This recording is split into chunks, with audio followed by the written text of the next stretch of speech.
Chapter 16 of Beyond the Rocks, a love story by Elinor Glyn.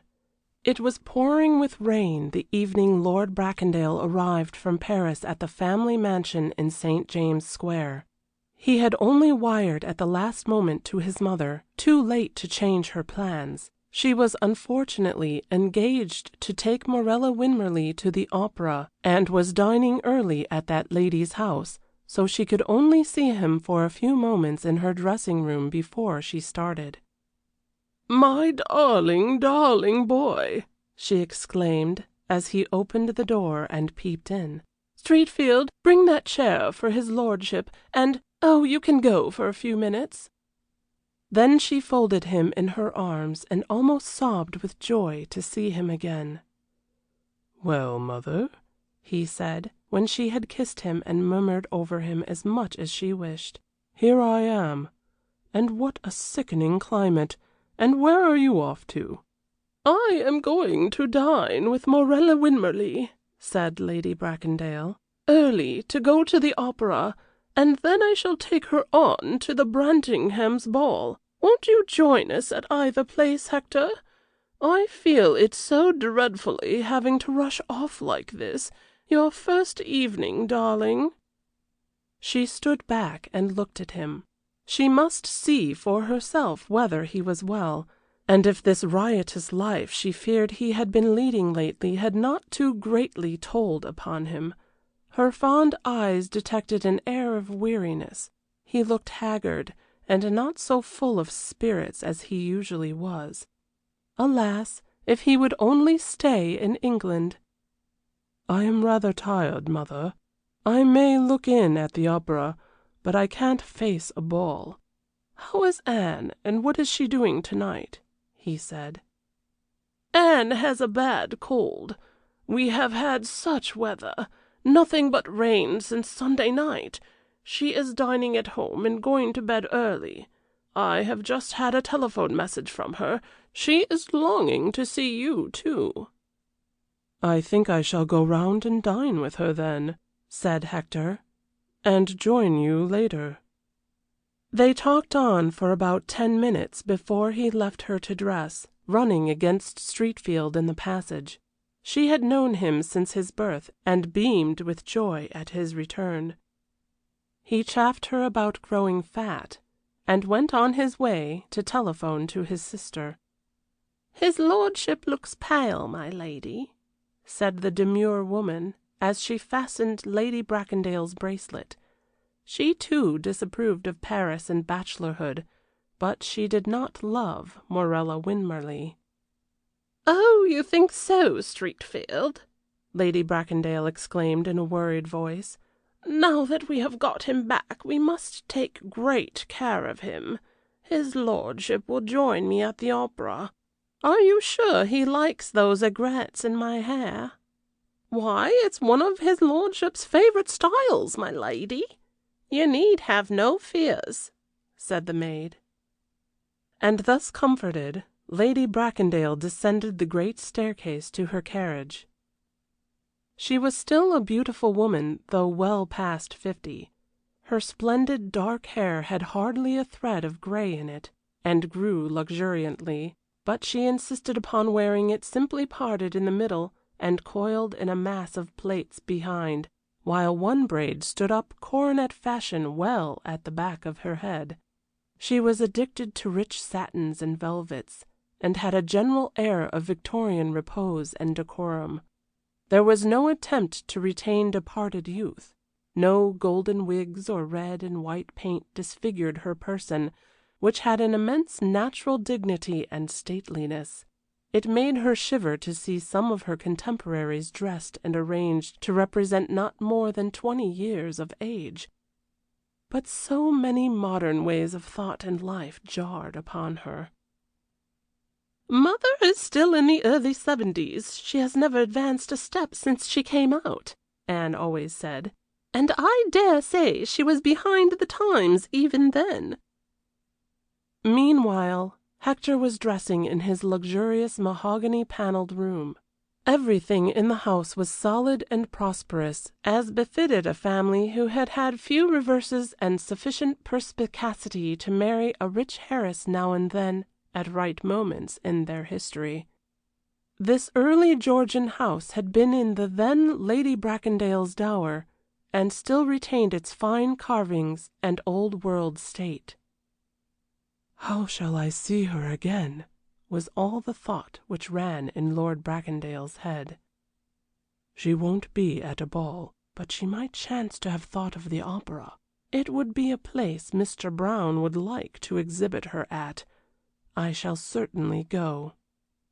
Lady Anningford was tucked up on a sofa in her little sitting-room when her brother arrived at her charming house in Charles Street. Her husband had been sent off to a dinner without her, and she was expecting her brother with impatience. She loved Hector as many sisters do a handsome, popular brother, but rather more than that, and she had fine senses and understood him. She did not cover him with caresses and endearments when she saw him. She never did. "Poor Hector has enough of them from mother," she explained, when Monica Ellerwood asked her once why she was so cold. "And men don't care for those sorts of things except from someone else's sister or wife." "Dear old boy," was all she said as he came in. "I am glad to see you back." Then in a moment or two they went down to dinner, talking of various things. And all through it, while the servants were in the room, she prattled about Paris and their friends and the gossip of the day. And she had a shocking cold in her head, too, and might well have been forgiven for being dull.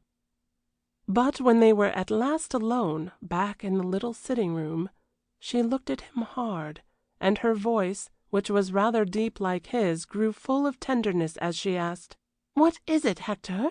Tell me about it if I can help you." He got up and stood with his back to the wood fire, which sparkled in the grate, comforting the eye with its brightness, while the wind and rain moaned outside. "You can't help me, Anne. No one can," he said. "I have been rather badly burned, but there is nothing to be done. It is my own fault, so one must just bear it." "Is it the Frenchwoman?" his sister asked gently. "Good Lord, no." "Or the American Monica came back so full of?" "The American? What American? Surely she did not mean my dear Mrs. McBride." "I don't know her name," Anne said. "And I don't want you to say a thing about it, dear, if I can't help you. Only it just grieves me to see you looking so sad and distraught, so I felt I must try if there is anything I can do for you. Mother has been on thorns and dying of fuss over this Frenchwoman and the diamond chain." How the devil did she hear about that? Thought Hector. "Until Monica came back with a tale of your devotion to an American." "One would think I was 18 years old and in leading strings still, upon my word," he interrupted with an irritated laugh. "When will she realize I can take care of myself?" "Never," said Lady Anningford. "Until you have married Morella Winmarleigh, then she would feel you were in good hands." He laughed again, bitterly this time. "Morella Winmarleigh! I should not be faithful to her for a week." "I wonder if you would be faithful to any woman, Hector. I have often thought you do not know what it means to love, really to love." "You were perfectly right once. I did not know," he said, "and perhaps I don't now. Unless to feel the whole world is a sickening blank without one woman is to love, really to love." Anne noticed the weariness of his pose and the vibration in his deep voice. She was stirred and interested as she had never been. This dear brother of hers was not wont to care very much. In the past it had always been the woman who had sighed and longed, and he who had been amused and pleased. She could not remember a single occasion in the last 10 years when he had seemed to suffer, although she had seen him apparently devoted to numbers of women. "And what are you going to do?" she asked with sympathy. "She is married, of course?" "Yes." "Hector, don't you want me to speak about it?" He took a chair now by his sister's sofa, and she began to turn over the papers rather fast which lay on a table near by. "Yes, I do," he said, "because after all you can do something for me. I want you to be particularly kind to her. Will you, Anne, dear?" "But of course. Only you must tell me who she is and where I shall find her." "You will find her at Claridge's, and she is only the wife of an impossible Australian millionaire called Brown, Josiah Brown." "Poor dear Hector, how terrible!" thought Anne. "It is not the American, then?" she said aloud. "There never was any American," he exclaimed. "Monica is the most ridiculous gossip, and always sees wrong. If she had not Jack to keep her from talking so much, she would not leave one of us with a rag of character."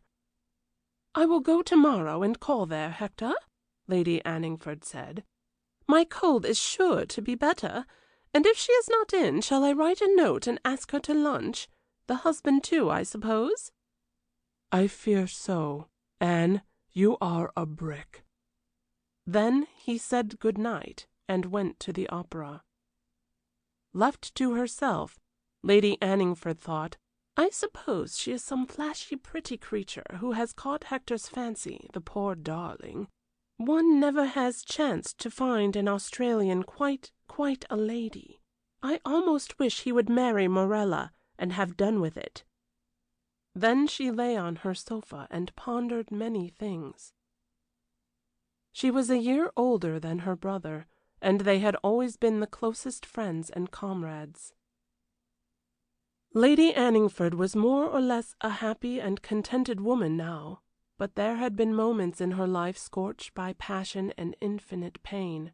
Long ago in the beginning, when she first came out, she had had the misfortune to fall in love with Cyril Lamont, married and bad and attractive. It had given him great pleasure to evade the eye of Lady Bracondale, pure dragon and strict disciplinarian. Anne was a good girl, but she was 18 years old and had tasted no joy. She was not an easy prey, and her first year had passed in storms of emotion suppressed to the best of her powers. The situation had been full of shades and contrasts. The outward, a strictly guarded lamb, the life of the world and aristocratic propriety, and the inward, a daily growing mad love for an impossible person, snatched and secret meetings after tea in country houses, walks in Kensington Gardens, rides along lonely lanes out hunting, and finally the brink of complete ruin and catastrophe. But for Hector. "Where should I be now but for Hector?" her thoughts ran. Hector was just leaving Eton in those days, and had come up and discovered matters, while she sobbed in his arms at the beginning of her second season. He had comforted her, and never scolded a word. And then he had gone out armed with a heavy hunting crop, found Cyril Lamont, and had thrashed the man within an inch of his life.